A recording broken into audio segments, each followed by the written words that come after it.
Dear friends, welcome to impressive study Manch. आज की इस वीडियो में हम लोग उत्तर मुगल काल के अगले पार्ट्स को देखने वाले हैं। इसके पिछले वीडियो में हम लोगों ने देखा कि किस तरह से सैयद बंधुओं के द्वारा फ़र्रुखसियर को मरवा दिया जाता है। उसके बाद फिर क्या है कि रफ़ी उद दरजात को मुग़ल सम्राट बनाया जाता है। उसकी मृत्यु होने के बाद जो है रफ़ी उद दौला को बनाया जाता है। वो भी कुछ दिन के बाद क्या है कि उसकी देहांत हो जाती है। तब उसके बाद जो है मोहम्मद शाह रंगीला को मुग़ल सम्राट बनाया जाता है। तो आइए देखते हैं मुग़ल सम्राट मोहम्मद शाह रंगीला के बारे में। तो मोहम्मद शाह जो रंगीला है ये 1719 से 1748 ईस्वी तक मुग़ल शासक बन करके रहता है। तो सबसे पहले क्या देखना है कि मोहम्मद शाह जो है ये 1719 ईस्वी में इसका राज्याभिषेक होता है, यानी राजगद्दी पर बैठता है 1719 ईस्वी में। जब ये राजगद्दी पर बैठता है तो कुछ दिन के बाद क्या है कि इसे डर महसूस होने लगता है। अजीब लगता है इसे कि हम मुग़ल शासक हैं लेकिन हम अपनी मर्ज़ी से शासन नहीं करते हैं। कारण जो है हम सैयद बंधुओं के द्वारा शासक बनाया गया है। तो सैयद बंधु किंग मेकर कहलाता था। वो अपनी मर्जी से मुग़ल सम्राट को बनाता था, अपनी मर्जी से शासन चलवाता था। तो इस प्रकार क्या है कि जो मुग़ल सम्राट बनता था केवल नाम मात्र का मुग़ल सम्राट होता था। वो सैयद बंधु का कठपुतली बन करके उसे रहना पड़ता था। तब क्या होता है कि उस टाइम जो है मुग़ल दरबार में तुर्रानी अमीरों का कुछ गुट था। तो मोहम्मद शाह उसे क्या करता है, बोलता है कि तुर्रानी अमीर तो इतनी शक्तिशाली है, फिर भी सैयद बंधुओं का अधिकार है तुम पर, धिक्कार है तुम्हारे शक्ति पर। तो तुर्रानी अमीर क्या बोलता है मोहम्मद शाह से, साहब आपके चलते हमें सुनना पड़ता है। तो मोहम्मद शाह बोलता है कि अगर मैं तुम्हें छूट दे दूं तो तुम क्या कर सकते हो। कहा कि अगर हमें छूट मिल जाए तो सैयद बंधुओं को हम अच्छी तरह से सिखा सकते हैं। इसके बाद फिर क्या होता है कि तुर्रानी अमीरों की सहायता से मोहम्मद शाह रंगीला जो है सैयद बंधुओं को मरवा देता है। इसके बाद ये जो है ये सफलता मोहम्मद शाह रंगीला के जीवन में एकमात्र सफलता मिलती है। इसके बाद इसके पूरा जीवन में हार ही हार देखने को मिलता है। उसके बाद फिर क्या है कि 1722 ईस्वी में स्वतंत्र शासक के रूप में प्रतिष्ठित हो जाता है, यानी इसे अब डर भय किसी से नहीं है। यानी सैयद बंधु को मरने के बाद जो है ना ये स्वतंत्र हो जाता है। अब जो है 1724 ईस्वी में क्या है कि एक घटना होती है कि निजामुल मुल्क के द्वारा मोहम्मद शाह के विरुद्ध कार्रवाई किया जाता है।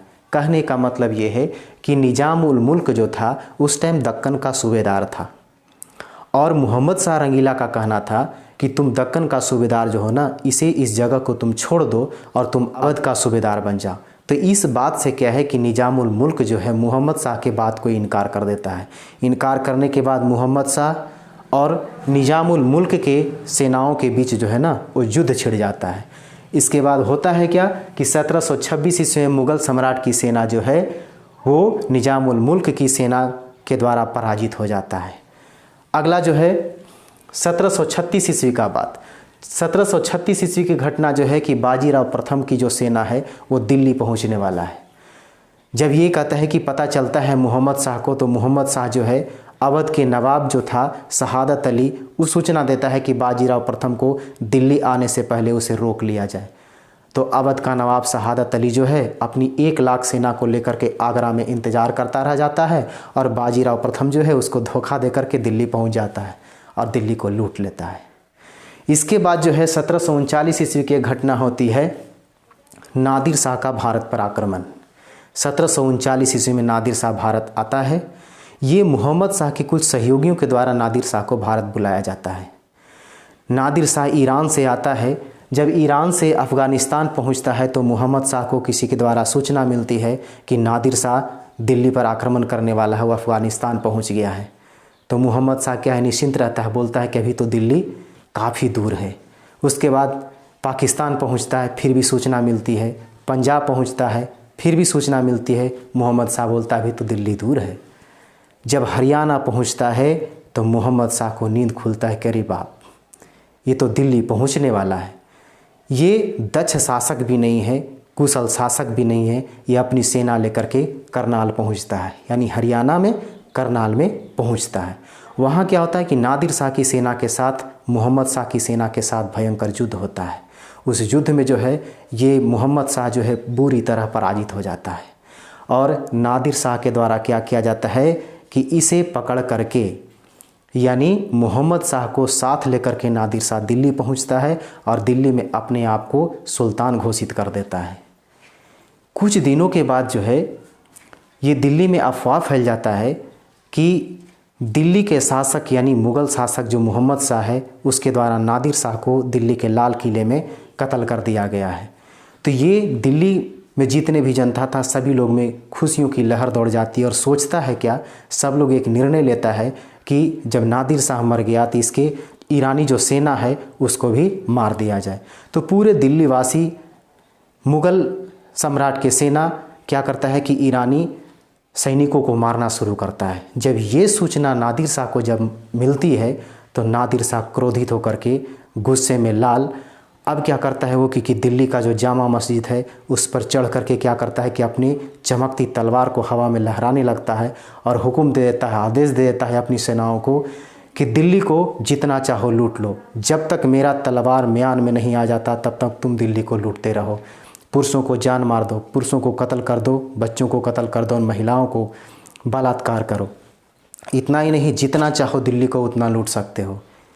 इस घटना के दरमियान दिल्ली में अधिकतर लोग मारे जाते हैं। नादिर शाह कत्लेआम मचा देता है।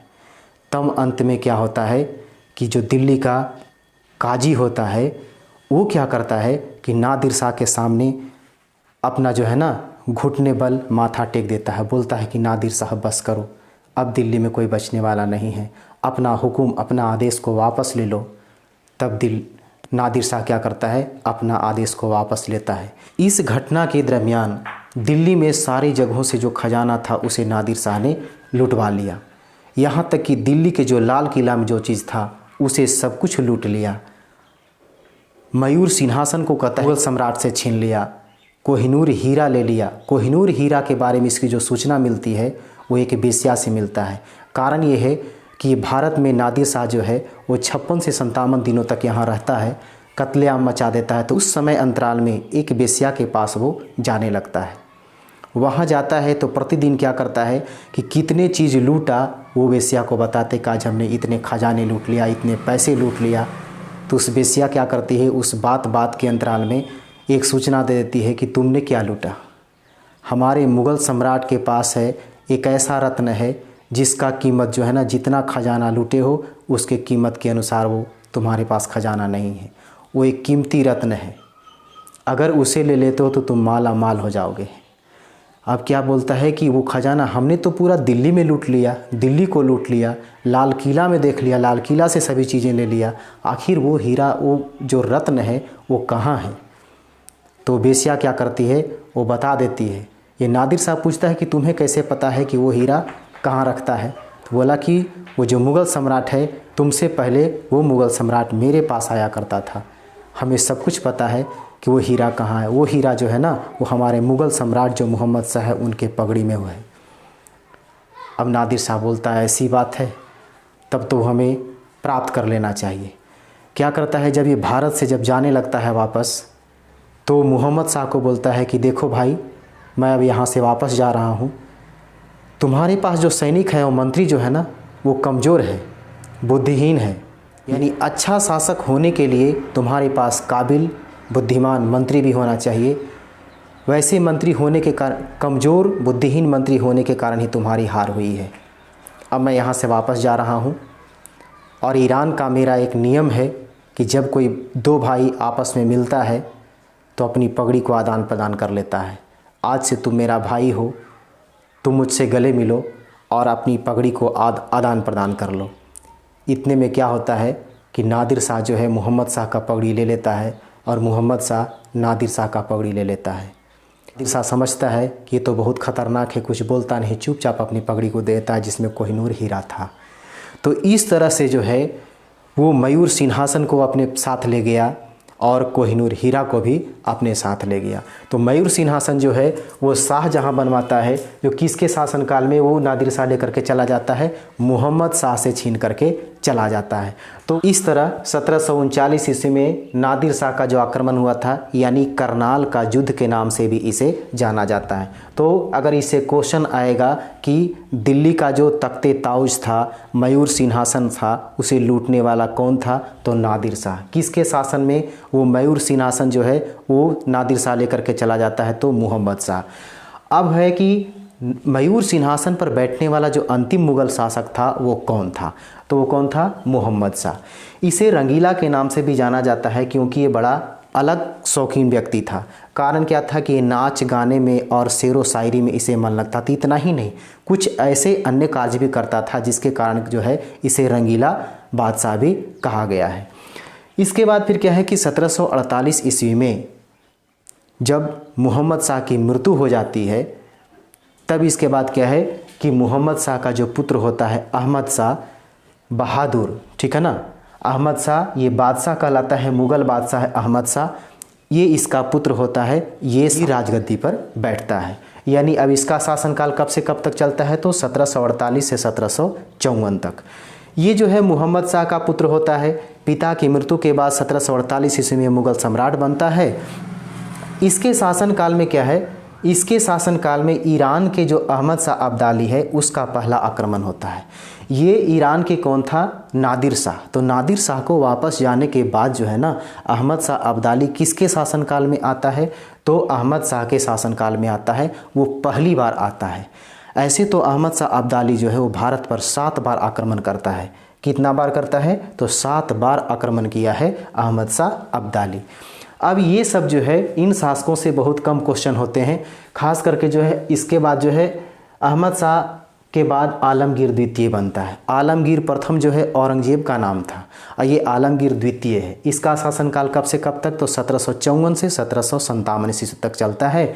इसके शासनकाल में क्या है कि पलासी का युद्ध जो है ना, ये मुख्य रूप से पूछा जाता है कि पलासी का युद्ध जो है वो किस मुग़ल शासक के शासनकाल में हुआ था, तो आलमगीर द्वितीय के शासनकाल में। अब जो आता है शाह आलम द्वितीय। शाह आलम प्रथम कौन था, बहादुर शाह प्रथम, ठीक है।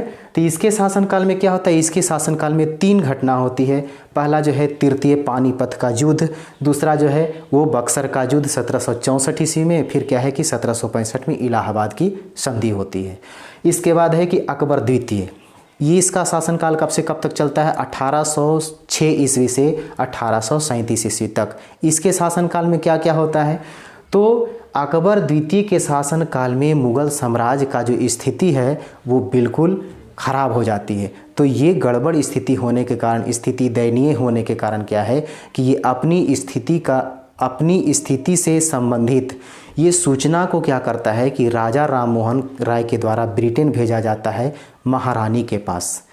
तो जब राजा राम मोहन राय को जब भेजा जाता है तो राजा राम मोहन राय को एक उपाधि दिया जाता है, वो क्या है, राजा की उपाधि मिलता है। तो राजा की उपाधि राजा राम मोहन राय को किसने दिया था, तो अकबर द्वितीय ने दिया था। इससे एक क्वेश्चन ये रहता है। अब आता है बहादुर शाह द्वितीय।